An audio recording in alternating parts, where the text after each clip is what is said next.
அனைவருக்கும் வணக்கம். நான் பிரபாகர் ஜோதிடர். ஓம் சிவாய நமக. சிவசக்தி திருச்சிற்றம்பலம். இன்று பிறந்த நாள் காணும் அனைவருக்கும் வாழ்த்துக்கள். அதே போல் இன்று திருமண நாள் காணும் அனைவருக்கும் வாழ்த்துக்கள். அனைத்து ஜாதகர்களும் செல்வ வளம், மகிழ்ச்சி, ஆரோக்கியம், நிம்மதி, சந்தோஷம் அனைத்தும் பெற்று இல்லத்திலும் உள்ளத்திலும் மகிழ்ச்சி ஏற்படுத்த நாளாக இந்த நாள் அமையட்டும் என்று எம்பெருமான் சிவபெருமானிடம் அரியன் வேண்டிக் கொள்கிறேன். இப்போ நான் என்ன சொல்ல போகிறேன்னா, ஒரு தம்பதியருக்கும் முதல் குழந்தை பிறந்த பிறகு இரண்டாவது குழந்தை பிறக்காது. ஒரு தம்பதியருக்கு இரண்டாவது குழந்தை பிறக்கும். அது இந்த முதல் குழந்தையின் ஜாதகத்தின் அடிப்படையில் இரண்டாவது குழந்தை இருக்குமா இருக்காதா என்பதை பார்ப்போம். இப்போ குழந்தை இருக்க அமைப்பு பார்த்திங்கன்னா, இந்த முதல் குழந்தை ஜாதகத்தில் சகோதரகாரகன் செவ்வாய் ஆட்சி உச்சம் பெற்றிருந்தால் சகோதர விருதி அந்த குழந்தைக்கு உண்டு. அதாவது ஆட்சின்னா செவ்வாய் மேசத்திலையும் விருச்சிகத்திலையும் ஆட்சி, மகரத்தில் உச்சம், அந்த இடத்துல இருந்தால் அந்த குழந்தைக்கு சகோதர விருதி உண்டு. அதே போல் 3ஆம் இடத்தில் லான் போட்டுக்க லக்கணம், அங்கேருந்து 3ஆம் இடம், அந்த 3ஆம் இடத்தில் சுப கிரகங்களோ இல்லை 3ஆம் இட அதிபதி பலமாகவோ இருந்தால் சகோதர விருதி உண்டு.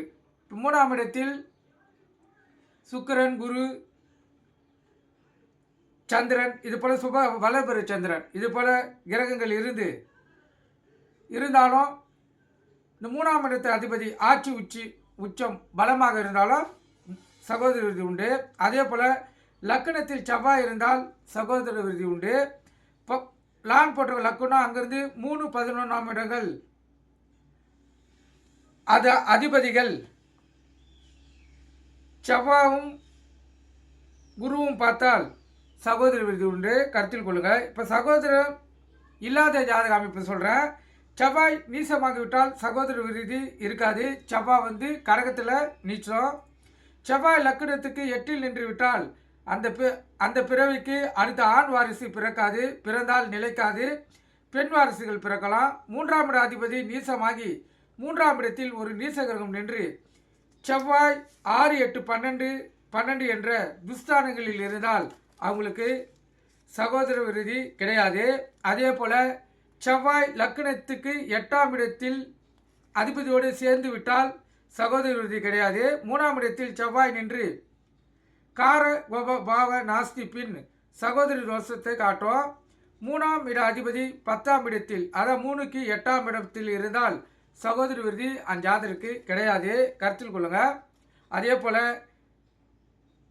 11ஆம் இடத்து அதிபதி 6ஆம் இடத்தில், அதாவது 6க்கு 8ஆம் இடம் இருந்தால் அவங்களுக்கும் சகோதர விருதி இருக்காது. இது பல ஜாதகங்கள் ஆராய்ச்சி அடிப்படையில் முதல் குழந்தை அமைப்பை கொண்டு எங்களுடைய முன்னோர்களால் ஆராய்ச்சி பண்ணி எழுதப்பட்டது. எங்கள் தாத்தாவால். உங்களுடைய இப்போ ஒரு குழந்தை பிறந்து இரண்டாவது குழந்தை பிறப்பதுக்கு 5 வருடம் ஆகிருக்கலாம். அதாவது பிறக்காமல் இருக்கிறதுக்கு உங்களுடைய முதல் குழந்தை ஜாதக அமைப்பில் குழந்தை அமைப்பு இருக்குதா, இதை பொறுமையாக பார்த்தீங்கன்னா உங்களுக்கு தெரியும். கண்டிப்பாக குழந்தை அமைப்பு ஏற்படும். குழந்தை அமைப்பு இல்லாத அமைப்பாக இருந்துச்சுன்னா குழந்தை பாக்கியம் அமைவது மிகவும் கடினம். நீங்கள் கருத்து கொண்டு பயன்பெறுங்க. நன்றி, வணக்கம். வாழ்க வளமுடன்.